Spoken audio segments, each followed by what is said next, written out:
In November of 1843, Baroness Eleanor Varnham made an announcement that rattled every plantation owner in Natchez, Mississippi. She claimed she had discovered a perfect method to break the will of any enslaved girl in under 2 hours, and she intended to prove it publicly.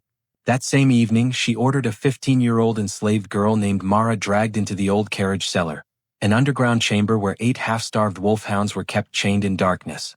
Witnesses heard Eleanor say only one sentence before she shut the iron door behind Mara. "Let the animals decide what you are worth." What the onlookers expected was blood, screaming, bones cracking on dirt, something that would force them to look away.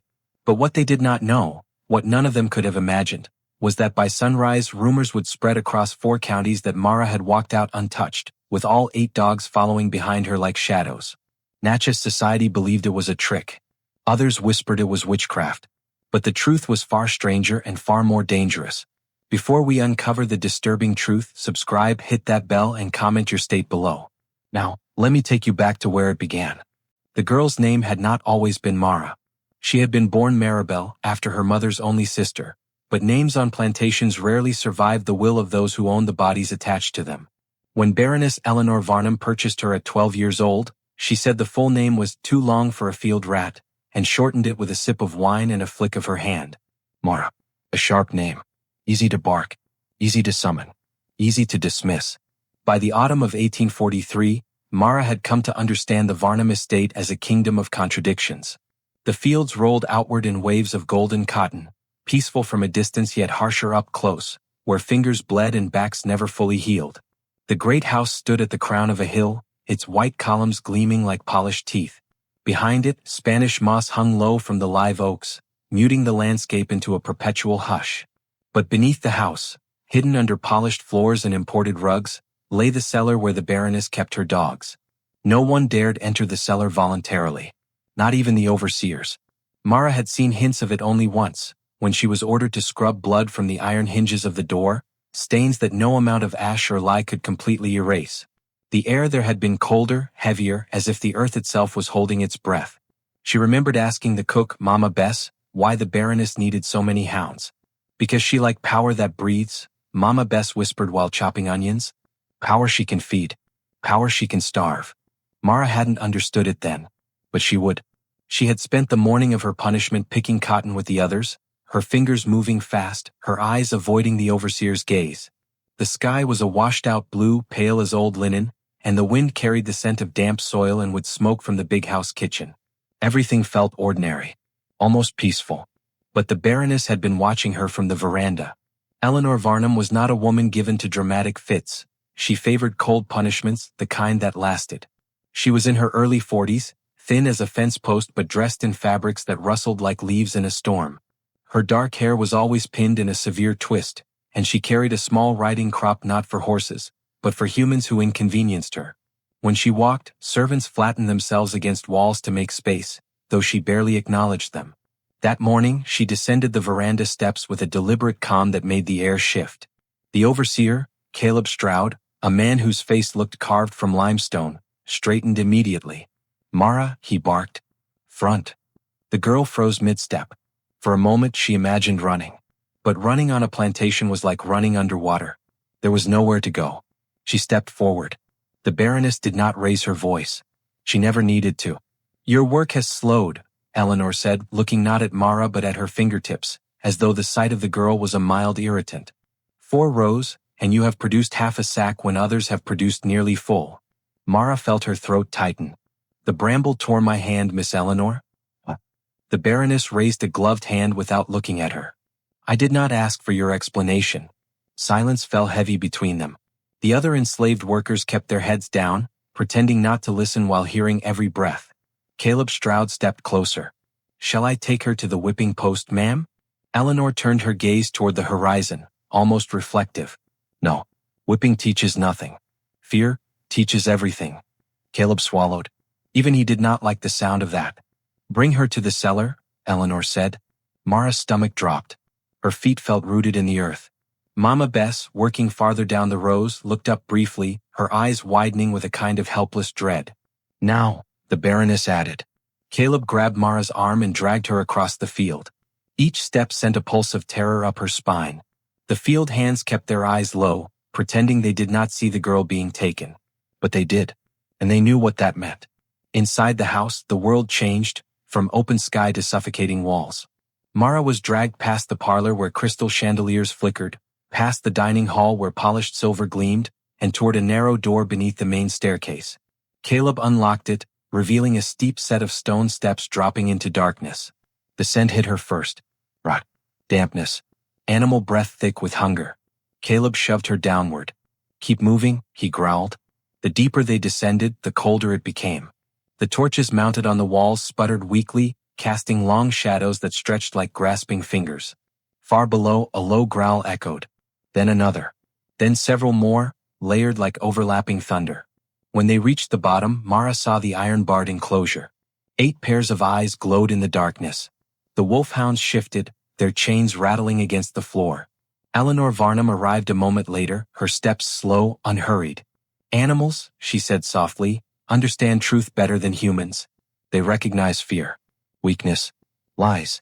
She studied Mara with an expression of clinical curiosity. You fear them, do you not? Mara could not speak. The Baroness's smile was small, brittle. Good. Fear is honest. Caleb unlocked the gate. Mara's heart hammered painfully. She felt the cold stone beneath her bare feet, the damp air filling her lungs like wet cloth. She knew she would die. Everyone who had ever been taken into this cellar had died. Let the animals decide what you are worth, Eleanor said. Then she nodded to Caleb. He shoved Mara into the darkness. The iron door clanged shut behind her, and the growling grew louder. For several long seconds, Mara could not move. The darkness swallowed everything, her breath, her thoughts, her sense of direction. The only thing she could hear were the slow, padded steps of the dogs circling her, and the wet sound of their breathing as they scented her fear. Chains clinked softly, metal brushing stone. The hounds were not fully free, but they had room, too much room. They could lunge. They could tear.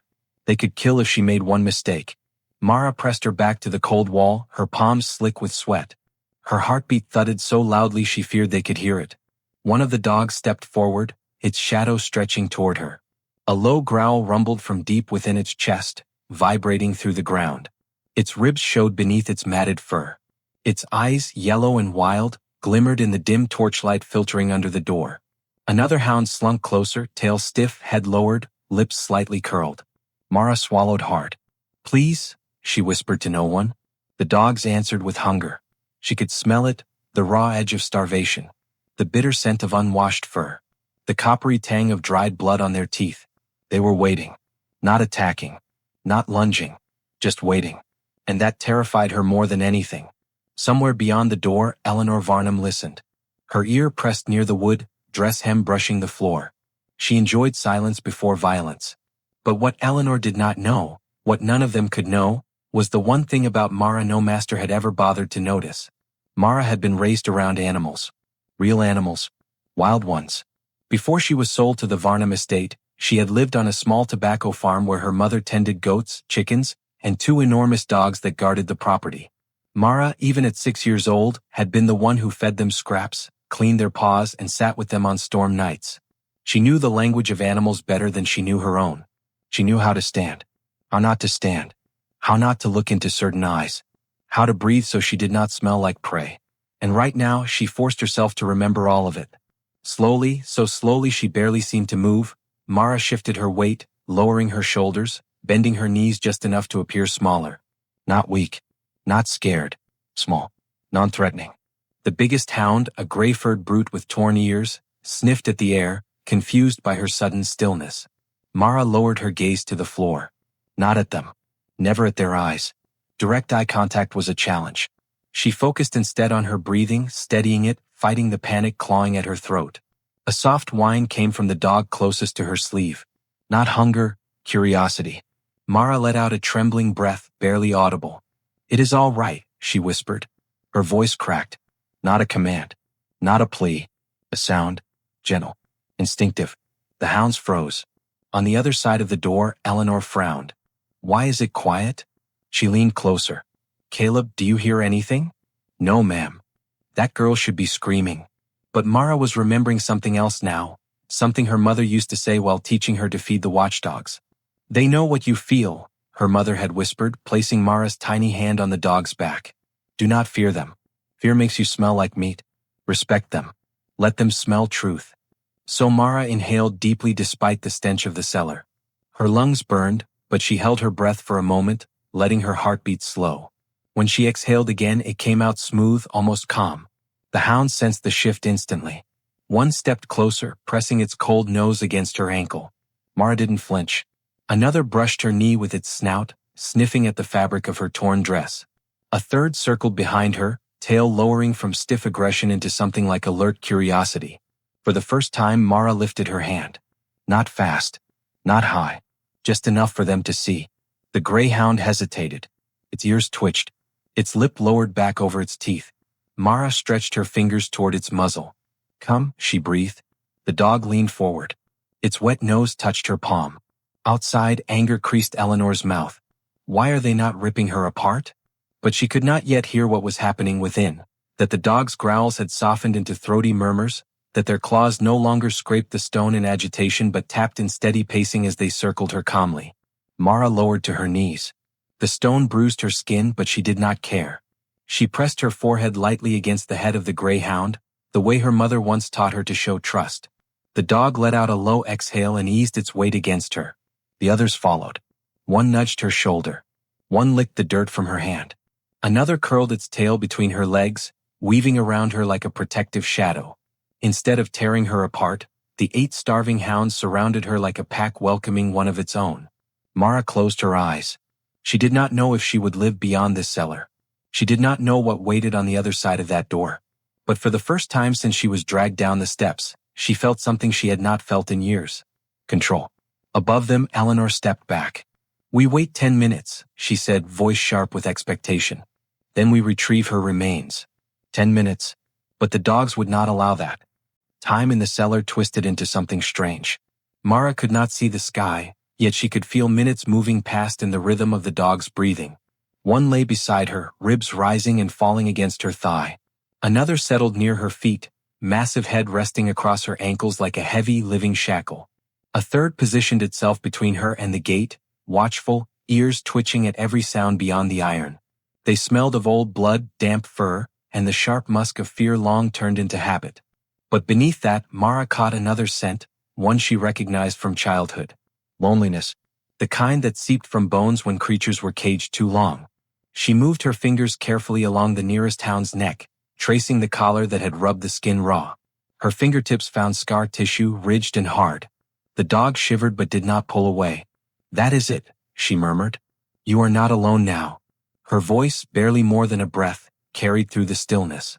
She did not know that on the other side of the door, 2 house servants stood frozen on the steps, holding a lantern between them.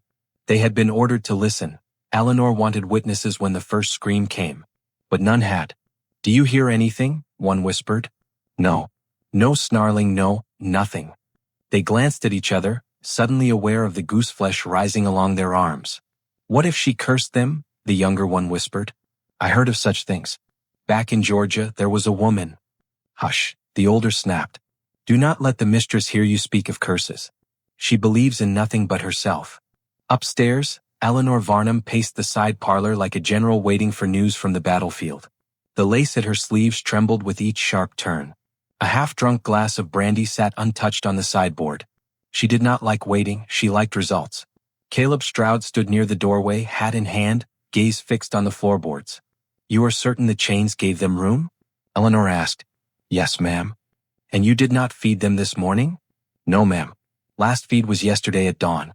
They near tore each other apart fighting for scraps. Good, she said flatly. Hunger is honest. But doubt, a thin sliver, began to wedge itself into the back of her mind. Why was it so quiet? She pressed her lips together, refusing to entertain the possibility that this punishment might fail. It could not fail. Discipline was the spine of her world. Without it, everything bent, warped, collapsed. Enough, she said, turning on her heel. We go now. Caleb hesitated. Ma'am, you said 10 minutes. It has not. I am aware of what I said, she cut in. We go now. The walk back to the cellar felt different. The house, usually an echo chamber of obedient silence, seemed to hold its breath. Even the ticking clock in the hallway felt louder, as if it, too, was waiting to see what would be found below. As they descended the stairs, the torches flickered, casting strange shapes along the walls. Eleanor did not slow.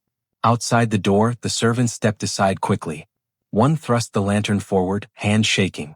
"Is she screaming yet?" Eleanor asked. "No, ma'am," the older servant said, voice almost inaudible. "We heard nothing. Nothing."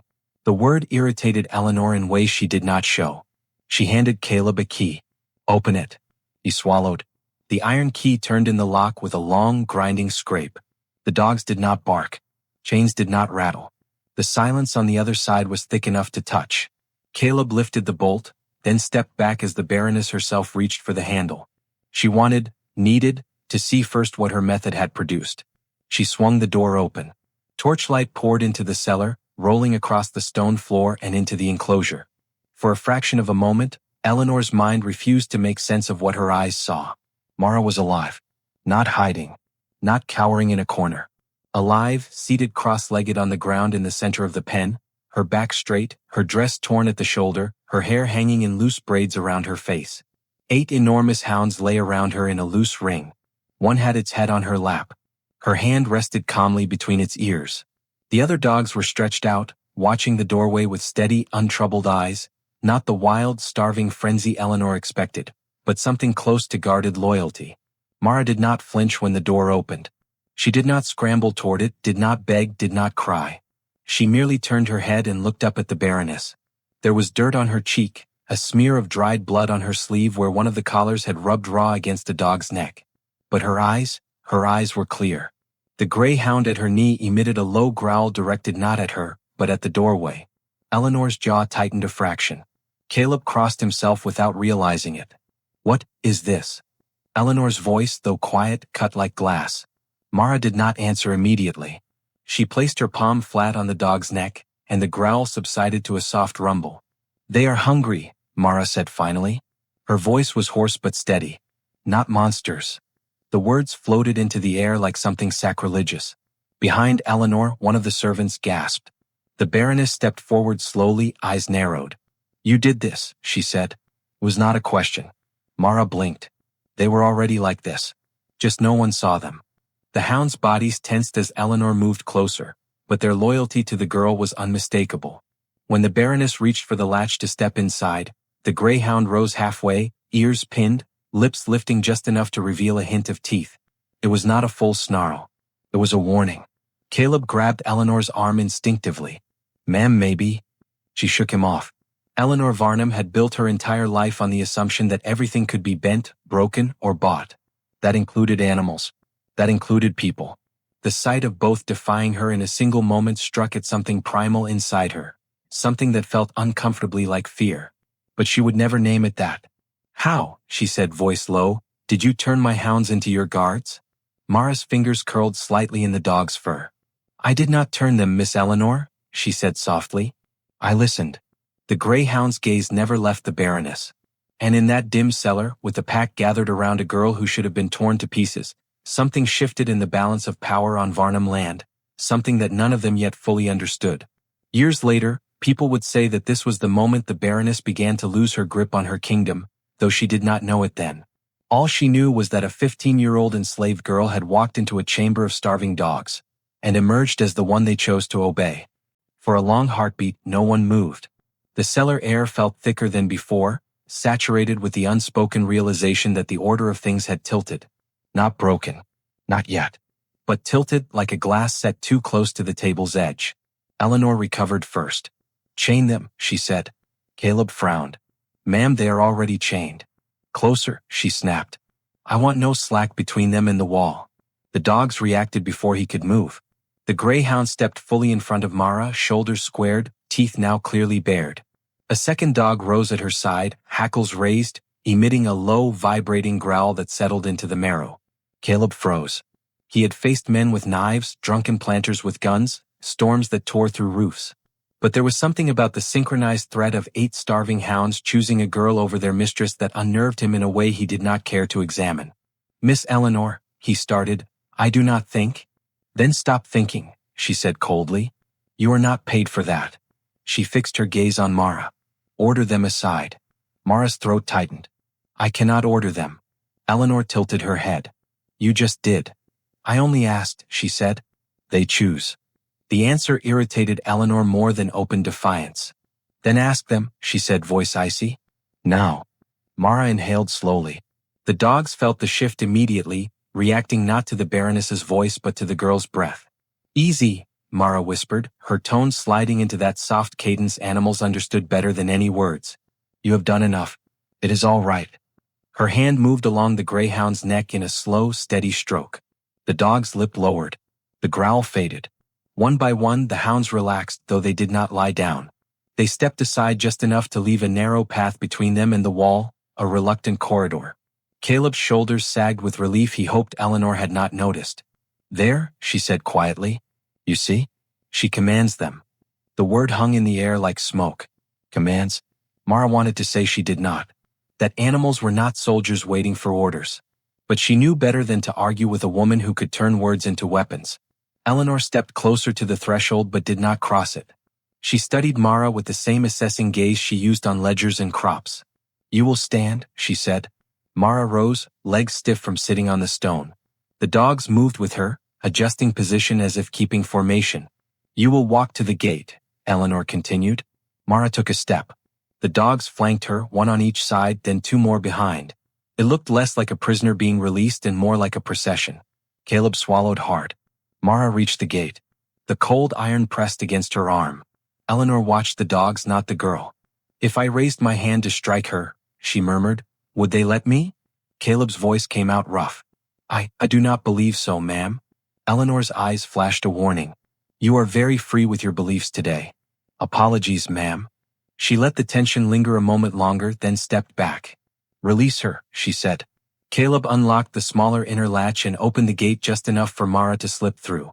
As she did, the dogs moved with her, stopping only when the chain length snapped taut. They did not lunge. They did not snap. But every muscle in their bodies told the same story. If this girl were harmed, there would be a price. Mara stumbled into the corridor, blinking at the brighter torchlight.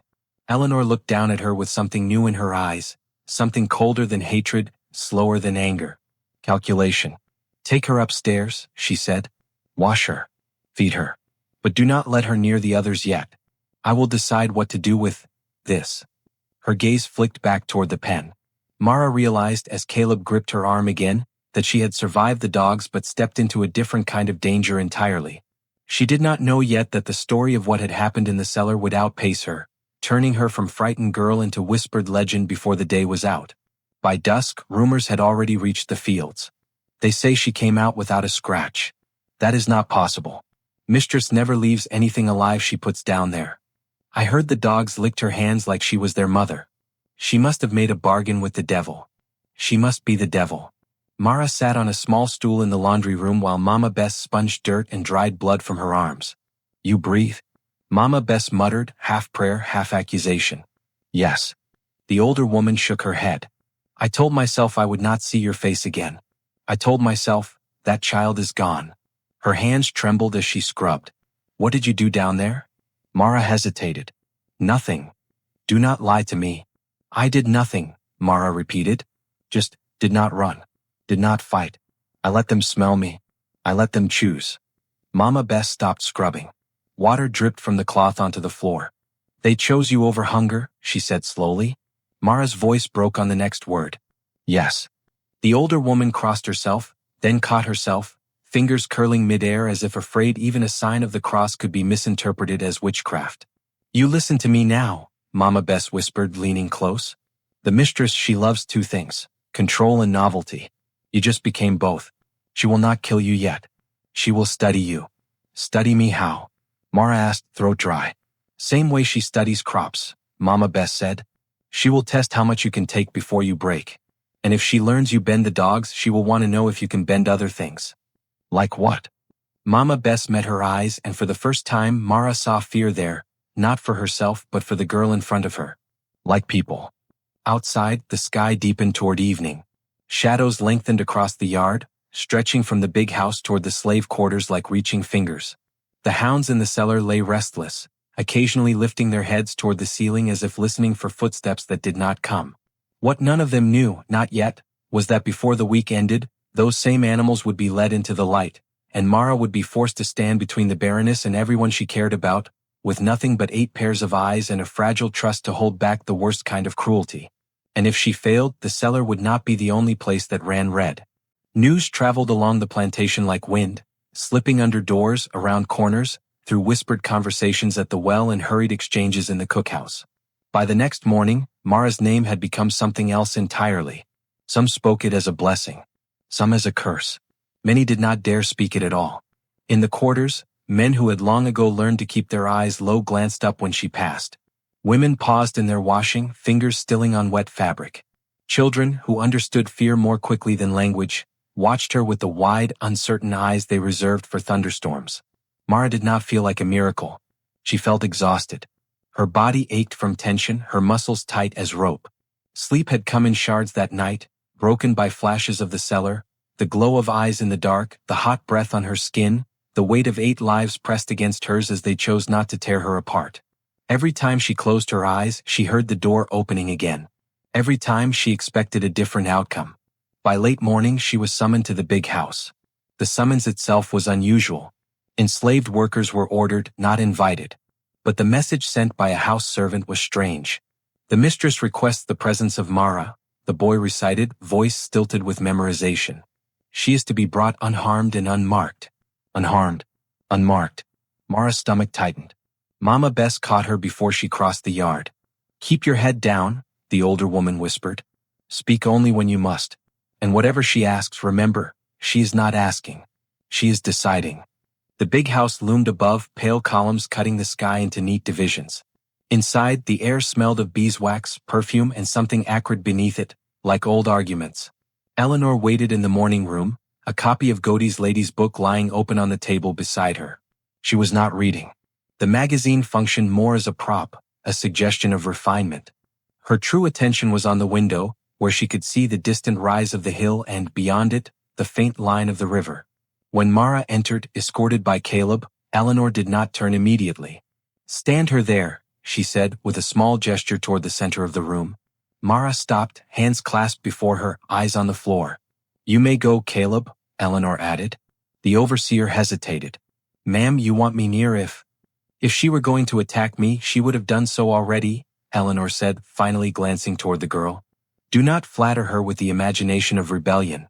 Caleb left, though he closed the door with less force than usual. For several seconds, only the clock on the mantel dared to make a sound. Eleanor studied Mara as one might study a strange specimen trapped under glass. Look at me, she said. Mara raised her eyes, careful to stop just short of meeting the Baroness's gaze fully.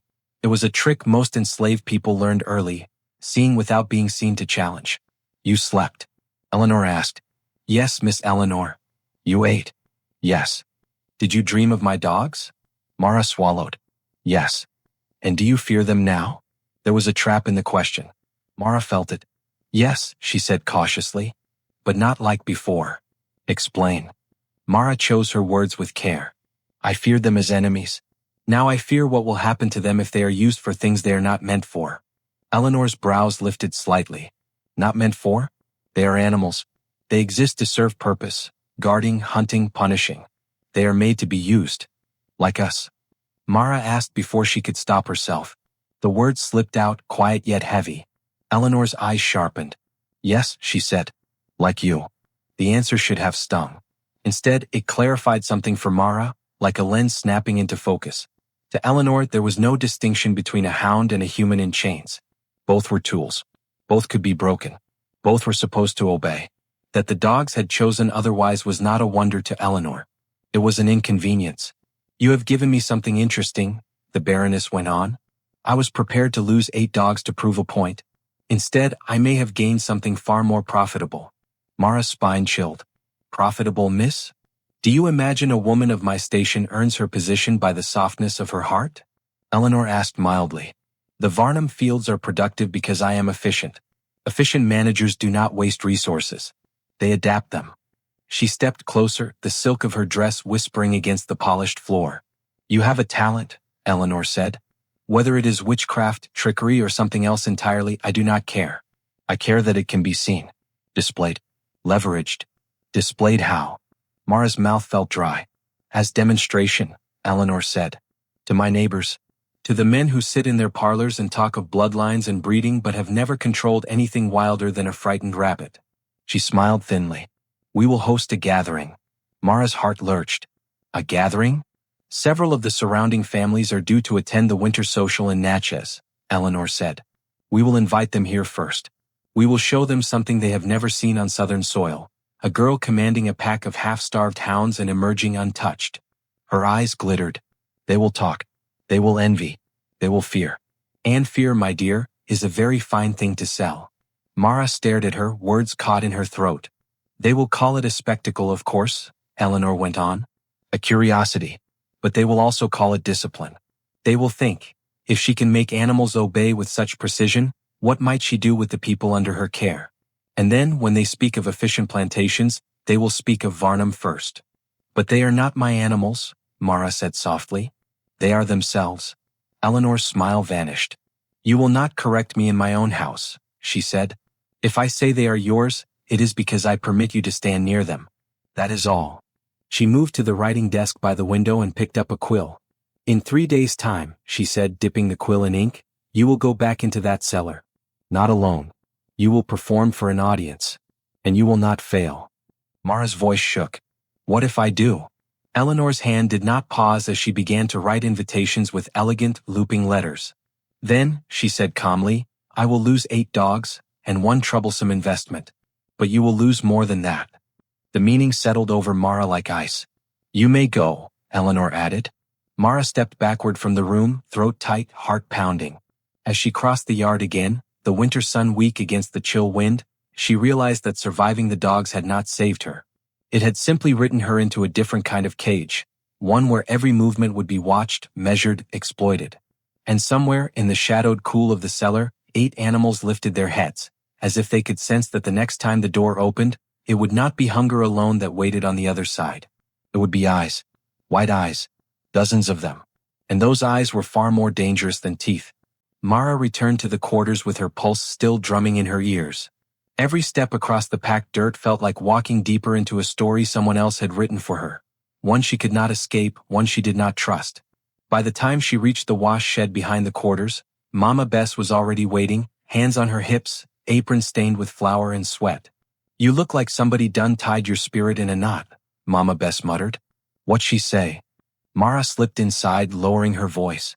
She wants to show me to people. In 3 days. Like a trick. Mama Bess's shoulders stiffened before she slowly sank onto a stool. Lord have mercy. I do not know what to do, Mara whispered. I did not plan it. Just happened. And now she wants to use it. That woman always want to use something, Mama Bess said bitterly. If you brought her a flower, she would find a way to plant it in somebody's grave. Mara sat across from her, rubbing her hands together. What if the dogs do not listen again? The older woman's eyes softened. They listened because you listened. They saw something in you. But the mistress, she will not understand that. She will want to show. She will want to force them into a shape she choose. She will bring people, Mara murmured. Important people. And they will bring their pride, Mama Bess said. And their cruelty. And their curiosity. Curiosity kill more than cats. Mara lowered her head. The hounds had trusted her because she had not demanded anything of them. But an audience made animals act differently. Fear, noise, scent, tension. It could break even the strongest bond. What if they think I control them? Mara whispered. Mama Bess leaned forward. Then you be careful. Men fear what they cannot control. White folks even more so. Before Mara could respond, the door creaked open and a figure slipped inside. Samuel, a young man from the field crew, tall and quiet, with the kind of watchful eyes that saw more than he said. Mama Bess, he started, then paused when he saw Mara. I heard things. Everybody heard things, Mama Bess muttered. What you want? Samuel looked directly at Mara. Is it true? You came out of that cellar with them dogs following you? Mara felt heat rise to her cheeks. I did not make them follow. They just did. Samuel exhaled slowly.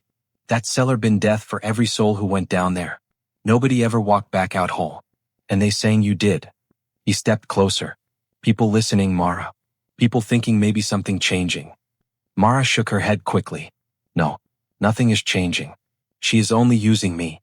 Maybe, Samuel said. But sometimes the thing they think they're using ends up turning on them. Mama Bess shot him a look sharp as a slap. Boy, do not bring talk like that in here. The walls listen. Samuel lowered his voice, but his eyes stayed fixed on Mara. I'm saying be careful. You ain't just a girl no more. You're a story now. And stories, they spread. He slipped back out before either woman could answer. Mara sat still, feeling the weight of his words settle into her bones. A story. Stories could save people. Stories could destroy them. Stories could live longer than the ones who started them. That night Mara could not sleep. She lay on the narrow cot in the corner of the women's quarters, staring at the low wooden beams overhead.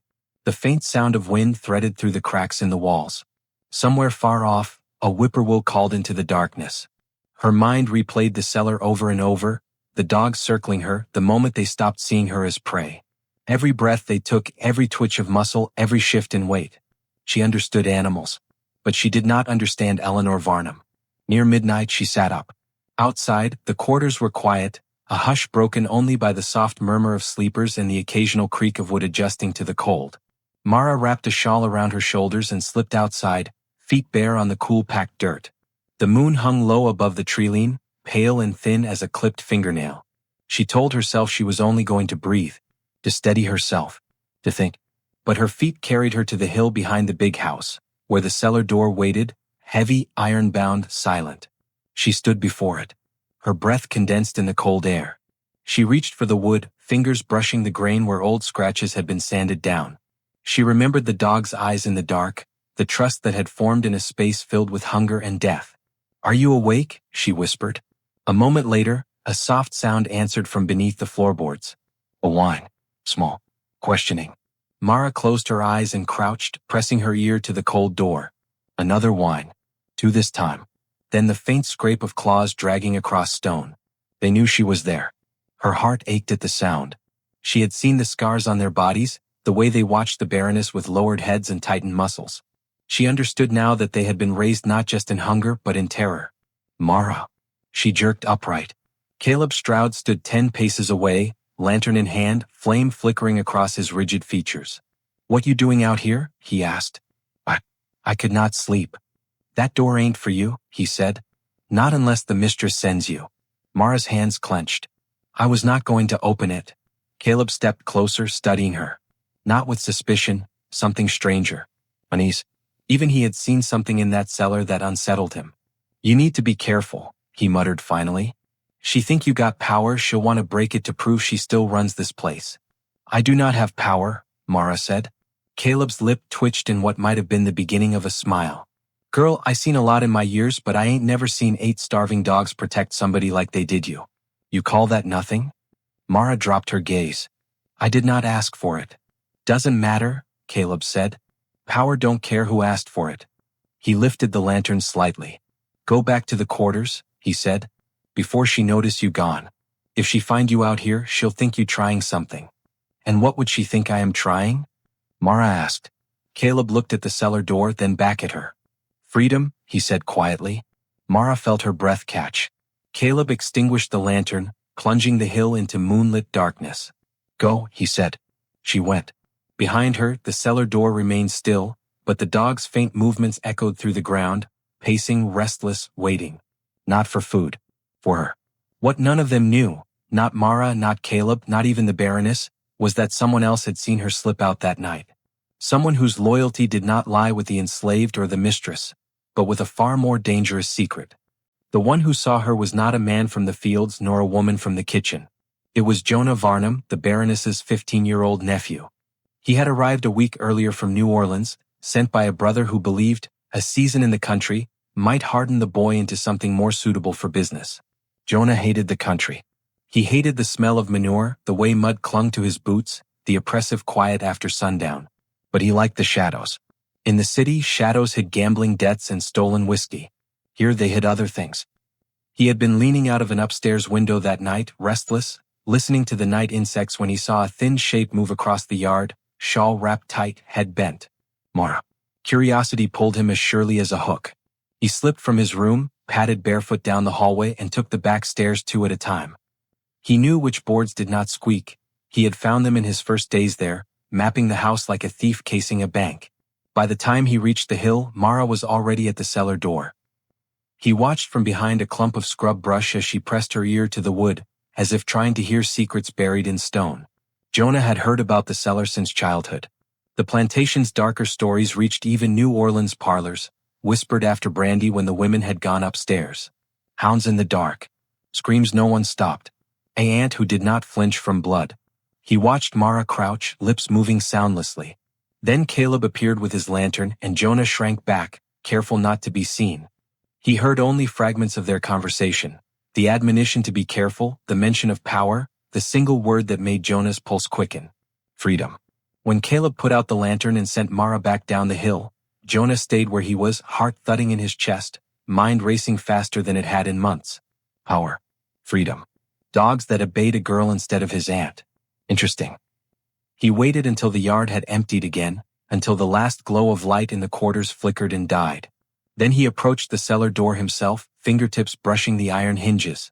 From beneath, a low sound rose, a breath maybe, or a growl. Jonah couldn't tell. He laughed nervously under his breath. Clever beasts, he said. Clever girl. He was not brave enough to open the door. But he was clever enough to know that information in the right hands was worth more than coin. By dawn, he had decided exactly whose hands should hold it. The next morning, Eleanor Varnham sat in her study, drafting the final invitation letters. Her script was precise, each loop and line a small assertion of control over a world that increasingly refused to behave as she wanted. Baron and Mrs. Calthorpe, she murmured as she wrote. Colonel McCrae. The Armitages. Judge Felton and his wife. Her list was a map of power, names that controlled land, votes, banks, and reputations across 3 counties. Jonah leaned against the doorframe, watching her write. You will have quite an audience, he remarked. Eleanor did not look up. Do you require something, Jonah, or are you simply decorating my doorway? He stepped into the room, trying on a smile that had opened many doors in New Orleans. I could help Aunt Eleanor. With the entertainment. This is not a card game, she said. It is demonstration of discipline. Something you appear to know very little about. I know something about leverage, Jonah said. And that is what you have now, is it not? A girl with a talent you can show off. People pay for spectacles in the city. They pay even more for secrets. Eleanor paused, quill hovering over the paper. You believe this is a secret? Not yet, Jonah said. But it will be. Once people talk.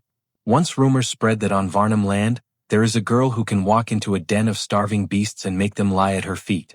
Eleanor's jaw tightened. They will not say she commands them. They will say I do. I will not have my position reduced to a parlor trick belonging to an enslaved child. Jonah stepped closer, lowering his voice.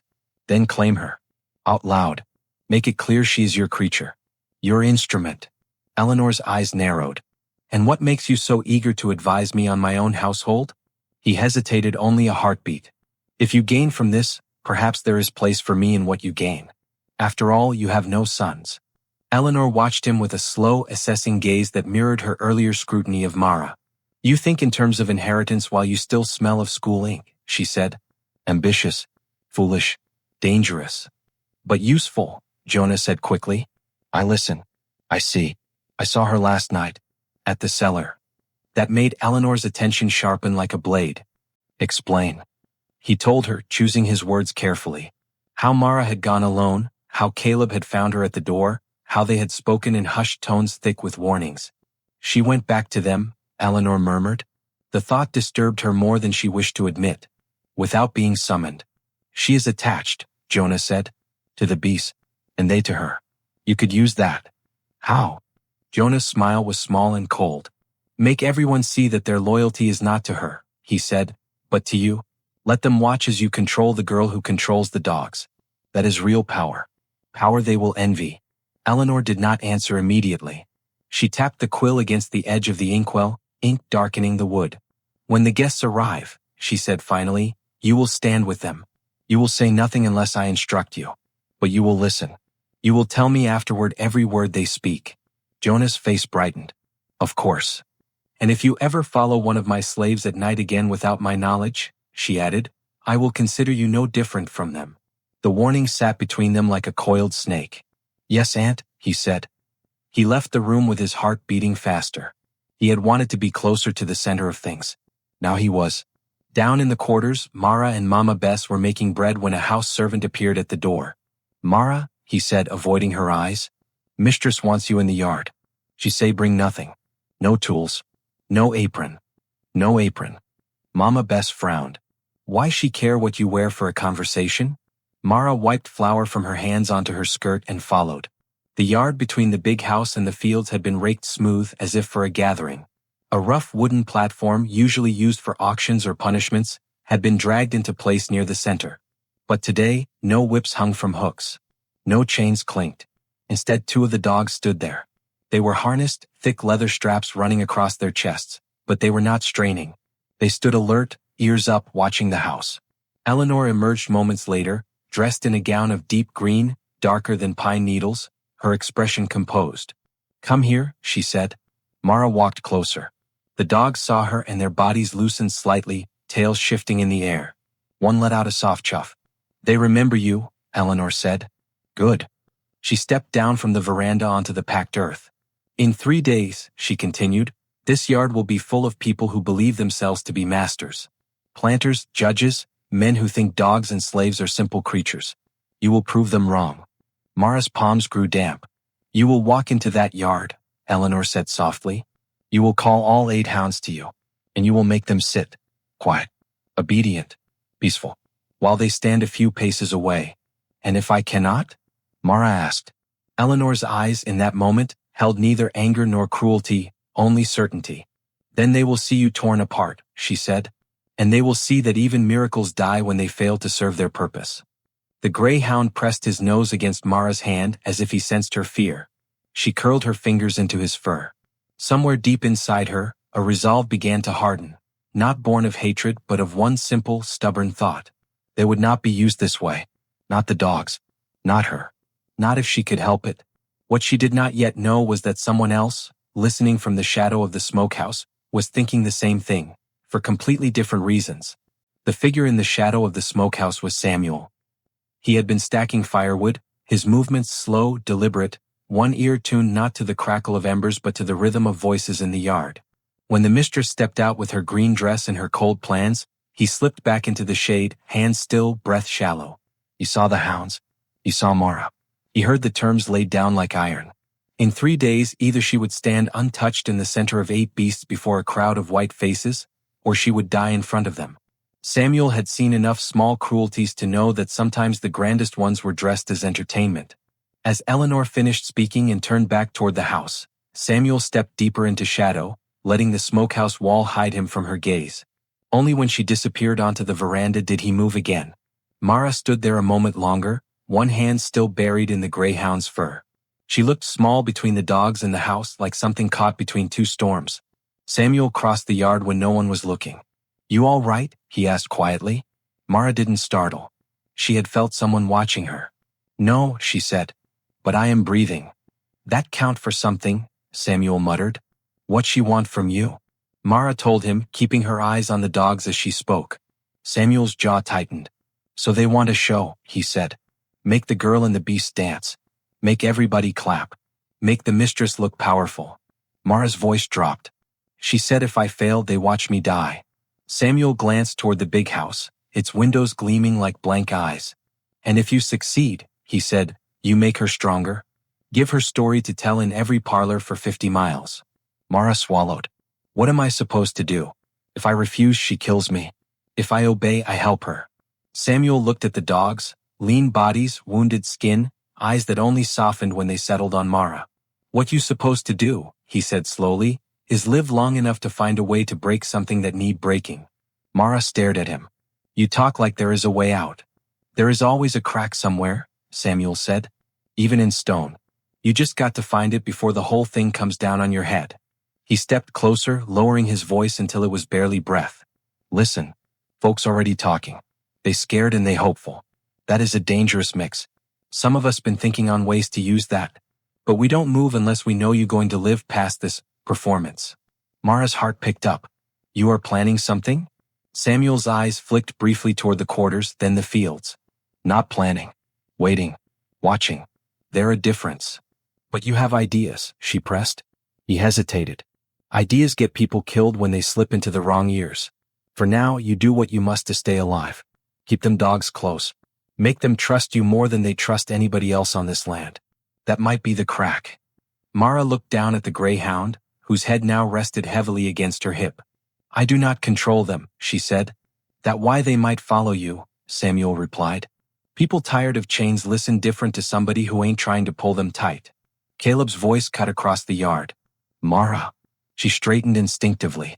"Get back to your work," Samuel said quickly. "We speak after sundown." He turned away, shouldering an armful of wood as if nothing of importance had passed between them. For the next 2 days, the plantation moved with a strange tension, like an orchestra tuning before a performance no one had rehearsed properly.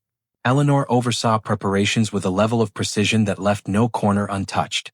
The yard was swept and tamped. Chairs were brought out from storage and wiped free of dust.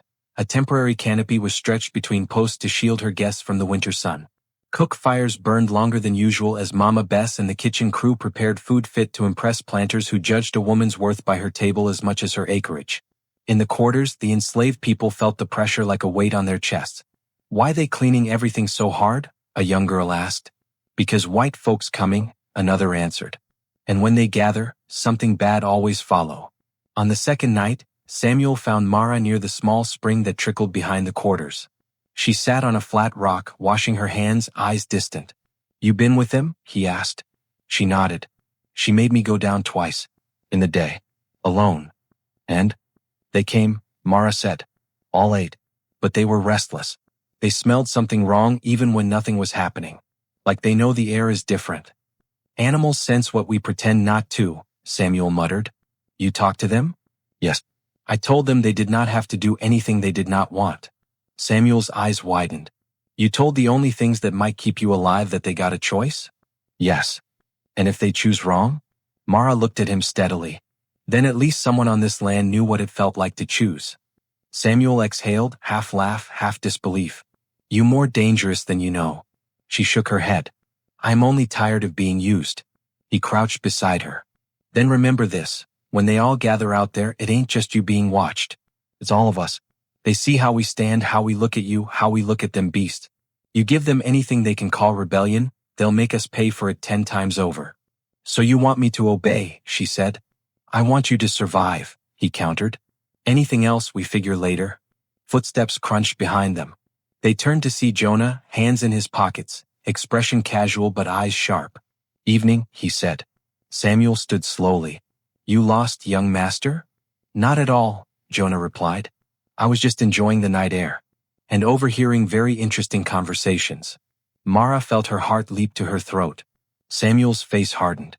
"We done talking." "I gathered that," Jonah said. He looked at Mara. "Aunt Eleanor says you have been doing well with the dogs. She is very pleased." Mara's stomach turned. "She is making something no one will forget," Jonah continued. "You should be proud. Not many people get to stand in the center of such a story." "Stories end," Mara said quietly. "Some do," Jonah agreed. "Others change shape. I would think you would prefer the second." He turned to leave, then paused. "Oh, one more thing. If you are thinking of doing anything unexpected during tomorrow's demonstration, I would reconsider. My aunt does not like surprises she did not design herself." Samuel took a step forward. "And what would you do if she got surprised?" Jonah's smile did not reach his eyes. "I would survive it. That is all that matters." He walked away, whistling softly as if he had not just delivered a threat wrapped in silk. Mara watched him go, a chill crawling up her spine. "Trouble?" Samuel muttered. "That boy is trouble." The night deepened and sleep came in thin, fragile layers for everyone on Varnham land. Even the dogs in the cellar paced more than they rested, claws ticking against stone. When dawn finally bled into the sky, cold and pale, Mara knew one thing with absolute clarity. By the time the sun set again, the story of the Baroness, the girl, and the 8 dogs would either root itself deeper into the soil, or would tear the ground open. Morning arrived sharp and cold, the kind of day when every sound seemed to carry farther than it should. Frost clung to the edges of the fields, glittering faintly before the sun was strong enough to melt it. The sky was a hard, brittle blue, with thin clouds stretched like pulled cotton. The Varnham plantation woke earlier than usual. By mid-morning, wagons and carriages started appearing along the main road, wheels crunching over frozen ruts. Horses snorted clouds of white into the chill air. Livery drivers hopped down to open doors, and men in dark coats and women wrapped in fur-trimmed shawls stepped onto the packed dirt with expressions of mild boredom and hungry curiosity. Baroness Varnham always did have a taste for theatrics, one man remarked, adjusting his gloves. So long as she keeps her yields high, she can stage whatever amusements she likes, another replied. They laughed, the sound dry as husks. Eleanor met them on the veranda, every inch the lady of the house. Her gown was a deep wine color today, rich and controlled like everything else about her. Jonah stood a few steps behind, his hair neatly combed, his face arranged into polite interest. "Welcome to Varnham," Eleanor said. "I trust the road was not too rough?" "It was worth the jostling if your letter promised half of what you intend to show us," Baron Calthorpe replied, eyes already scanning the yard. "A demonstration of discipline, you said?" "Discipline," Eleanor agreed. "And the proper hierarchy between beast and master." The guests murmured approval. From the slave quarters, the people of Varnham watched without seeming to watch. They moved about their assigned tasks, fetching water, carrying wood, hanging laundry, but their eyes kept slipping toward the yard, toward the platform where the demonstration would take place. Mara stood in the shadow of the smokehouse, heart pounding against her ribs. Her dress was the plain brown one she wore on Sundays, patched at the hem. Mama Bess had plaited her hair tighter than usual, as if braids alone could hold her together. "You ready?" Mama Bess asked quietly. "No," Mara said. "But I am here." "That is what ready means most days," the older woman muttered. "Listen to me. Whatever happened out there, you remember who you are. Not theirs. Not the story they say. Yours." Mara nodded, though she wasn't sure she knew how to separate those things anymore. Samuel appeared at her other side, his hands shoved into his pockets to hide their shaking. "They got near 20 of them out there," he said under his breath. "All dressed like they own the world. Some brought their own dogs to watch." Mara's stomach twisted. "Their dogs. Leashed," Samuel said. "Watching. Like we watching. Difference is if they turn on anybody, they won't be shot for it." A bell rang from the house, 3 clear chimes. Eleanor's voice cut through the murmurs. "If you will join me in the yard," she called, "I believe it is time." The guests moved as a cluster, chairs scraping, boots crunching, silks whispering. They gathered in a loose half-circle around the packed earth where the platform stood, some choosing to remain seated, others preferring to stand where they could see more clearly. Caleb waited near the cellar entrance, jaw tight. 2 younger men from the field stood beside him, hands wrapped around the leads of the 8 hounds. The animals strained against their harnesses, not with wildness but with an agitated energy that made the leather creak. Mara could feel them before she saw them, their presence pressed against her skin like static. "Bring her," Eleanor said. Caleb gestured. Mara stepped into the open. The world narrowed. She felt the weight of white eyes settle on her, measuring, judging, amused. Voices hummed around her like bees. "So that is the girl. Small thing, isn't she? Does not look like much." Mara kept her gaze fixed on the ground a few feet ahead. If she let herself see their faces, she might lose whatever fragile balance she still had. Eleanor's voice floated through the air, smooth and clear. "Friends," she began, "you have come to my home today not merely for hospitality but for proof. Proof that with the right hand, even the wildest creatures can be guided. That order is not an accident but a choice enforced." She turned slightly, gesturing toward Mara without taking her eyes off the crowd. "This girl," she said, "was taken into a cellar with 8 starving hounds. No whip, no chain, no weapon. She walked out alive. I offer you today the chance to see with your own eyes how such a thing can be shaped into something useful." A murmur ran through the guests, curiosity sharpened with skepticism. "And what if she fails?" a man called from the back. Eleanor smiled faintly. "Then you will witness what happens when weakness meets hunger. Either way, you will not be bored."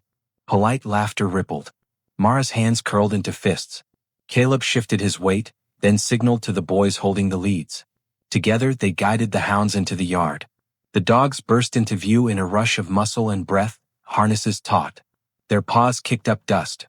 Their mouths hung open slightly, tongues lolling, breath steaming in the cold air. But when they caught Mara's scent, something in them changed. The gray hound halted mid-stride, ears up. The others slowed, chains clinking softly. They saw her. She saw them. For a moment, everything else dropped away, the crowd, the house, the winter sky. There was only that connection, forged in the dark when teeth could have meant death but instead had meant trust.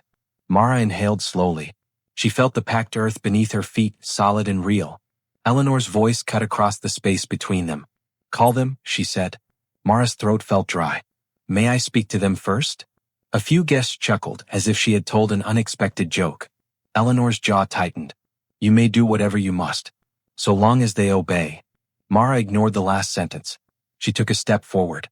The hounds leaned against their leads, eager to close the distance, but the boys held tight. Caleb watched, one hand near the pistol at his belt. Not for the dogs. For her. Mara lifted her hands, palms open. "It is all right," she said, her voice barely above a whisper, yet clear enough to reach the front rows. "You know me." The greyhound whined softly. The others shifted. "You remember," she went on. "The dark. The hunger. The choice." A man in the crowd snorted. "Is she sermonizing to them?" "Quiet," someone else hissed, despite himself fascinated. Mara took another step. Her heart pounded so hard she could feel it in her fingertips. "They want you to perform," she said to the dogs. "For them. But you do not belong to them." Eleanor's eyes flashed. "Enough," she said sharply. "Call them now." Mara looked at her, then back at the hounds. "Come if you wish," she whispered. "Only if you wish." She opened her arms. Caleb hesitated, waiting for some obvious command. There was none. Only the girl's voice, the thin winter air, and the weight of 20 white onlookers. Then the greyhound moved. Not with a lunge. Not with the reckless pull of hunger. He stepped forward. The leather creaked. The boy holding his lead stumbled, nearly pulled off his feet. The other hounds followed, their bodies aligning behind him, a living tide. The boys struggled to hold them back. "Release them," Eleanor said, eyes never leaving Mara. Caleb hesitated. "Ma'am, with all these people." "Release them," she repeated, her tone leaving no room for resistance. He nodded to the boys. Hands loosened. Leather slipped. In an instant, 8 hounds were free. Gasps broke from the crowd. A woman grabbed her husband's arm. A man reached for his cane as if it were a weapon. The dogs surged across the yard. Dust rose in a sudden cloud. Mara stood her ground. When the first hound reached her, he did not leap for her throat.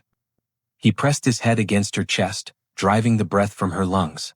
The others closed in, circling her, bodies forming a barrier of fur and muscle between her and the assembled guests. They did not bare their teeth. They did not snarl. They simply stood. Between her and everyone else. For the first time that day, it was not the enslaved who looked afraid. It was the masters. Eleanor's smile had gone stiff at the edges. She had wanted obedience. She had gotten something far more complicated. "Make them sit," she said, voice taut. "Show them." Mara's hands trembled as she rested them on the nearest shoulders. She could feel their hearts pounding. "Only if you want to," she whispered. "Only if you feel safe." The greyhound exhaled, then slowly lowered his haunches to the ground. One by one, the others followed. 8 hounds, sitting in a rough semicircle around a girl, watching the crowd with steady, unblinking eyes. The yard had never been so quiet. It lasted only a few seconds. Then one of the guests made a mistake. He laughed. "Impressive trick," he said, stepping forward, cane tapping the ground. "But I wonder how well it holds when they are tested." He lifted his cane and thrust it suddenly toward Mara's face, more to startle than to strike. It was the last calm moment of the morning. The greyhound moved faster than thought. The greyhound moved faster than thought. One moment he was seated, muscles coiled beneath his skin. The next, he was a blur of fur and force, surging upward between the cane and Mara's face. His jaws snapped shut on polished wood with a crack that split the air. The man stumbled back, eyes wide. The cane flew from his hand, splintered at the tip where the dog's teeth had torn into it. A shard of wood spun across the packed earth and landed near Eleanor's feet. Gasps erupted from the crowd. A woman shrieked. Chairs scraped, boots skidded, the neat half-circle dissolving into a ragged arc of retreat. The greyhound planted himself firmly in front of Mara, stance wide, hackles raised. A deep, rolling growl poured from his chest, not the hungry, mindless noise of an animal in a frenzy, but a deliberate warning. The other hounds rose with him. Their bodies formed a tight wall, each focused on the man who had raised his cane. For a heartbeat, it looked like the yard might turn to blood. Caleb's hand flew to his pistol. "Easy," someone shouted. "For God's sake, shoot it. Do not fire." Eleanor snapped, her voice cutting through the chaos like a whip crack. "You will not discharge a weapon on my land without my order." The man with the broken cane, Judge Felton, known for his short temper and long sentences, backed away, face flushed crimson. "That animal nearly took my hand," he sputtered. "You saw it? Savage brute." "The brute reacted to a threat," Eleanor said evenly. "You lunged at what it considers its charge. What did you expect? A bow?" Her tone made it clear she blamed him as much as the dog. Mara stood frozen behind the ring of hounds, heart beating so hard she could taste metal. She had not told them to move. They had moved because they sensed her fear spike, the air shift, the intent in the man's sudden motion. "Call them down," Eleanor said, eyes locking onto Mara. Mara laid her hands on the greyhound's back. His fur bristled under her palm. "It is all right," she whispered. "He is done. You did what you needed." The hound's growl softened. He flicked an ear back, listening to her heartbeat, her breath. Bit by bit, the tension drained from his body. He lowered his head, though he did not take his eyes off the judge. The others followed his lead like a wave retreating from shore. Mara exhaled. Around them, the guests began to find their voices again. "Remarkable control," someone muttered. "Too much control," another replied. "Not natural." "Nothing about this is natural," Baron Calthorpe said. "Which is precisely why it is valuable." Eleanor let the murmur swell, then lifted one hand. The yard quieted. "You have just seen two things," she said, her voice smooth as polished bone. "The reflex of a beast when it perceives danger, and the power of a firm yet measured influence to halt that reflex before it turns to chaos." Her gaze swept the assembly like a small storm. "These dogs are not tamed by kindness," she continued, "nor are they cowed by fear. They are directed by something in between. A presence that does not flinch in the face of their teeth." Her words hung in the air, and everyone knew she was not talking about Mara. She was talking about herself. Jonah watched from the edge of the crowd, something like admiration and something like unease warring in his expression. He had hoped for spectacle. He had gotten it. But there was an edge to it he had not anticipated, a sense that the line between entertainer and threat had become dangerously thin. Judge Felton flexed his fingers as if making sure they were all still there. "You should put that animal down," he said. "Any dog that dares snap at its betters." Eleanor's smile did not reach her eyes. "If I put down everything that dared react when provoked, Judge Felton, I would have to shoot half the men in this yard." A few nervous laughs followed. The judge's mouth tightened, but he said nothing more. Eleanor turned back to Mara. "Walk," she said. Mara swallowed. "Where, miss?" "Around them. Through them. Show these gentlemen that this is not a moment's accident, but a sustained condition." Mara's legs felt like someone else's. Still she nodded. She stepped forward. The hounds parted as she moved, adjusting their position so they were always between her and the outer rim of white faces, but never blocking her path. One pressed his flank briefly against her hip in passing, a reassurance. Another nudged her fingertips with his nose. They were not performing. They were guarding. To the guests it looked like obedience. To Mara it felt like a pact.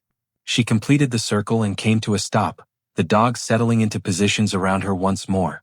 Eleanor let the silence stretch, then inclined her head. "This," she said, "is what happens when discipline is absolute. When there is no room for weakness. The dogs know their place. The girl knows hers.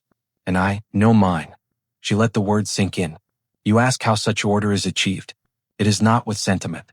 It is not with indulgence. It is with the unflinching application of will." Her gaze slid over the other planters, the men who prided themselves on their dominance yet could not make their dogs sit through a thunderstorm. "You struggle with uprisings, with runaways, with losses," she said softly. "I do not. Because on Varnham land, everything understands the same thing. There is one center. One hand. One mind. Mine." For a moment, Mara felt as though a hand had closed around her throat. Eleanor was not just claiming the dogs. She was claiming Mara's miracle, dragging it into her own shadow. A murmur of reluctant respect moved through the crowd. "Formidable woman," someone whispered. "No wonder she manages alone." Eleanor let herself smile then, small, controlled, victorious. "This concludes the demonstration," she said. "You are welcome to refresh yourselves in the house. Lunch will be served shortly." Caleb stepped forward, fingers brushing the pistol at his belt again. "Mara," he said quietly, "bring them back." She nodded, gently guiding the hounds toward the cellar entrance. They followed without resistance, though some glanced back at the dispersing crowd with narrowed eyes. As they passed Samuel, he caught Mara's gaze for an instant. There was relief there, she was alive, but also something harder.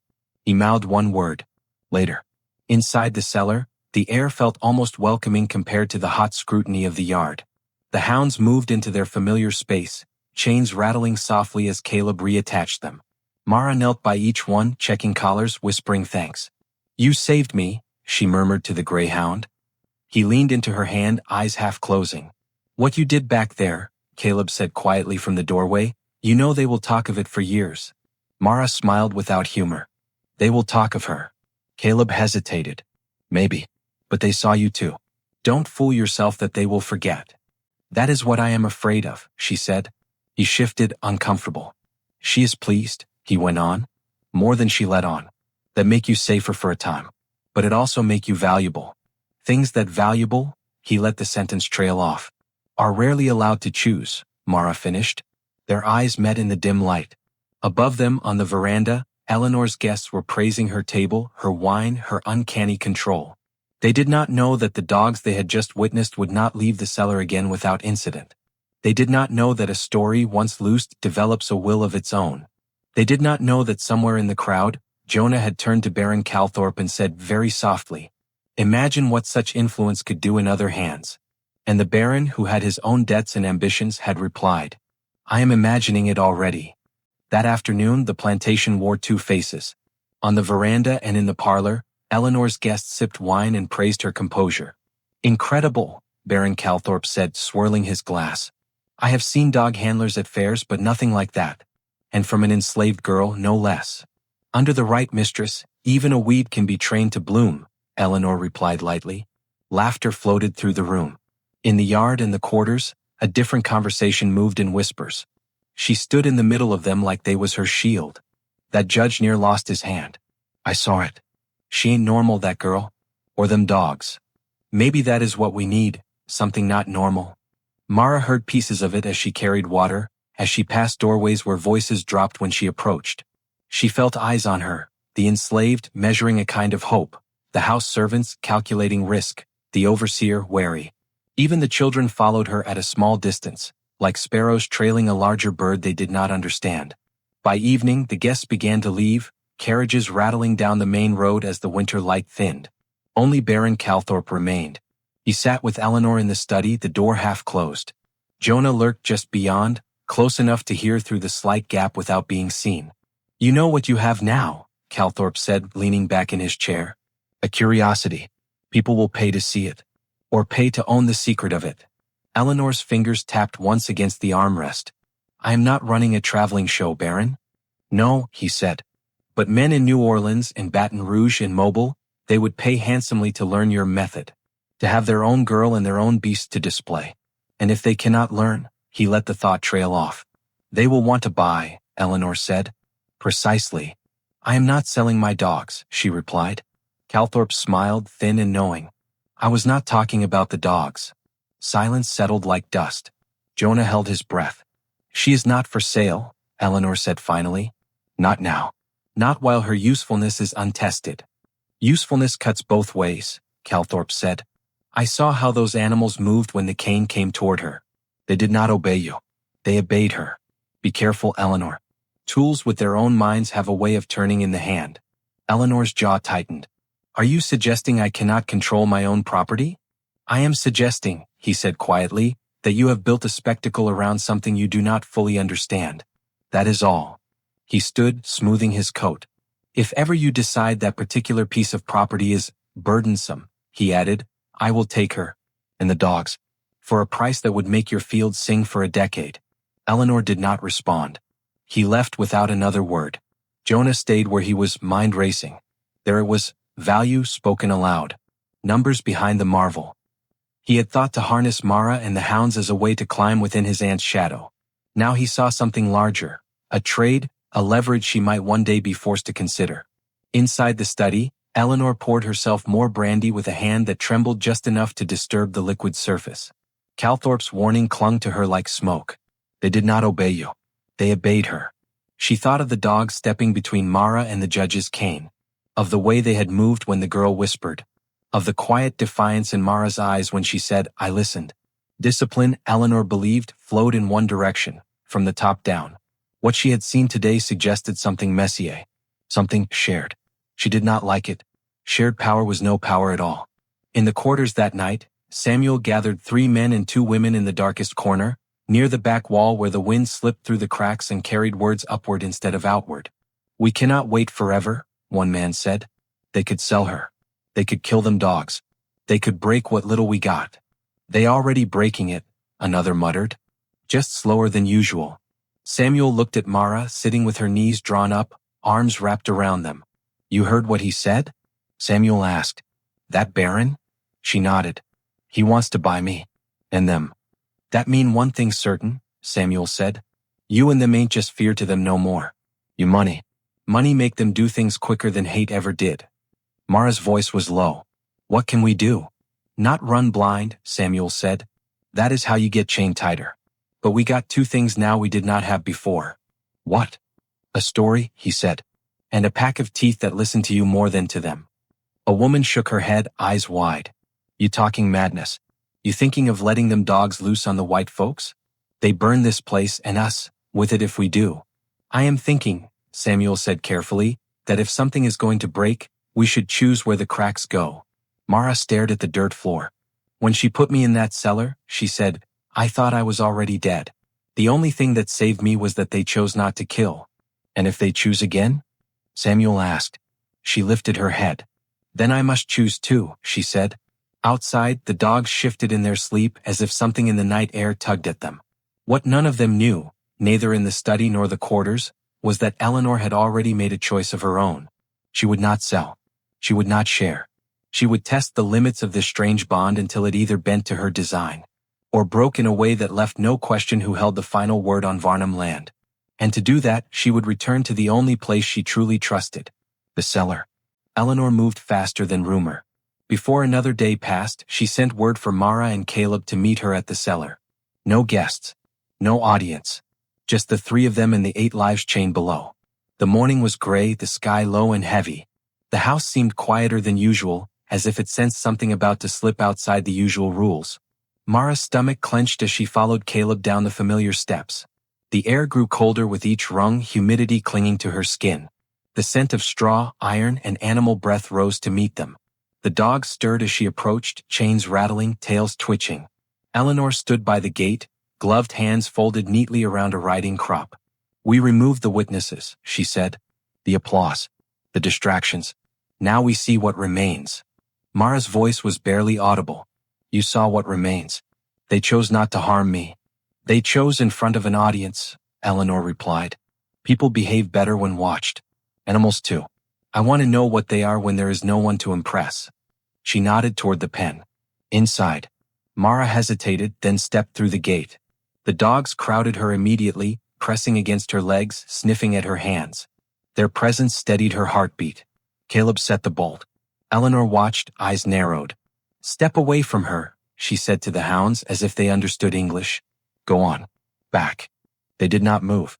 Mara stroked the greyhound's neck. "She wants to see if you love her more," she murmured. "You do not." Eleanor's jaw tightened. "You believe this is about affection?" she asked. "This is about command. We will settle which voice they answer." She raised the riding crop and flicked it sharply through the air. The crack echoed off stone. Several dogs flinched. One whined softly. Eleanor stepped closer to the bars. "Girl," she said, "come here." Mara stayed where she was. "If I do, she will strike me," the girl whispered to the dogs. "If I do not, she will strike anyway."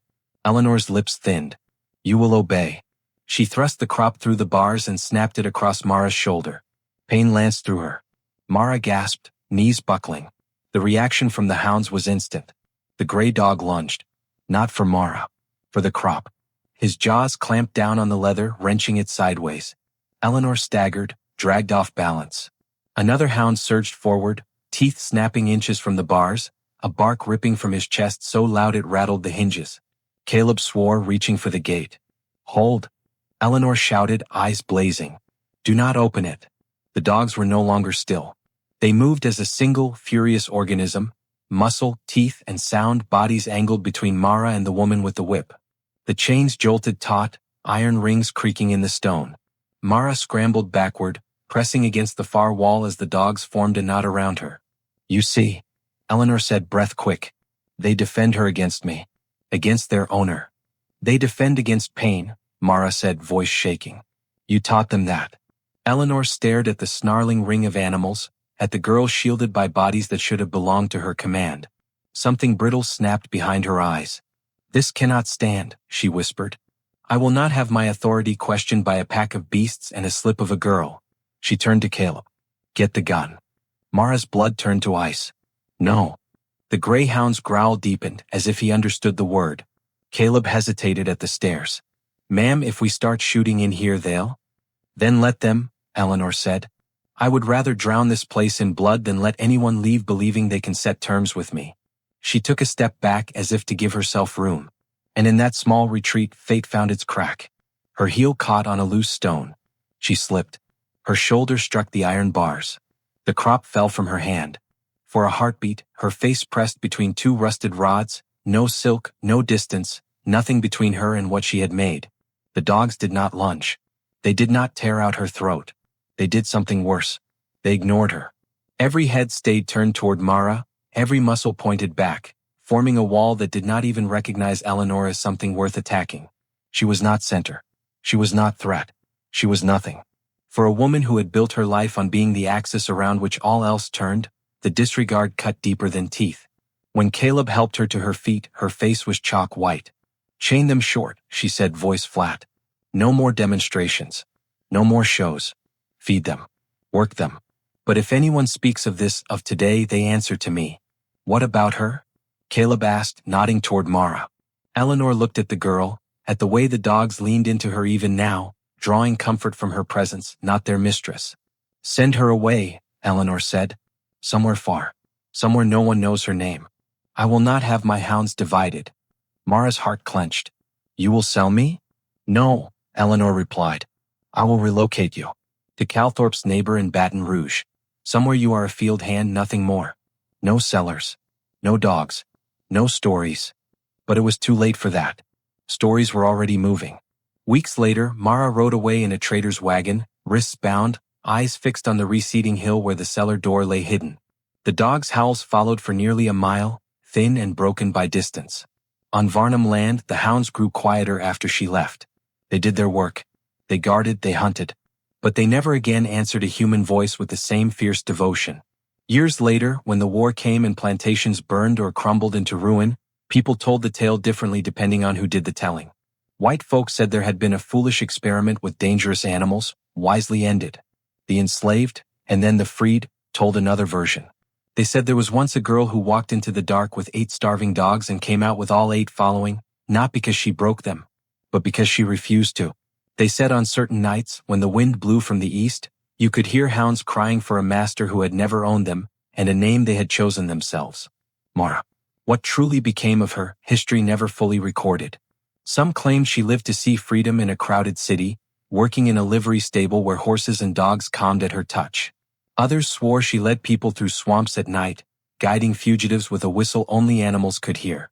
Whether those stories were true or just wishful thinking, no one can say with certainty. But the records that remain, the Calthorpe letters, the Varnham ledgers, Judge Felton's diary, all mention the same strange afternoon in 1843, when planters watched a girl stand in the center of 8 starving hounds and realized, for one brief, terrifying moment, that obedience might belong to someone they could not buy. What do you think of this story? Was Mara's bond with the dogs a miracle, a skill born of suffering, or simply proof that even in the worst cages, something wild refuses to die? Leave your thoughts in the comments below. If you want more dark historical mysteries like this, stories that blur the line between history and horror, subscribe to the Slave Rebellion, hit the notification bell so you never miss a tale, and share this video with someone who believes some stories are too strange to be true. These stories need to be remembered. These voices need to be heard.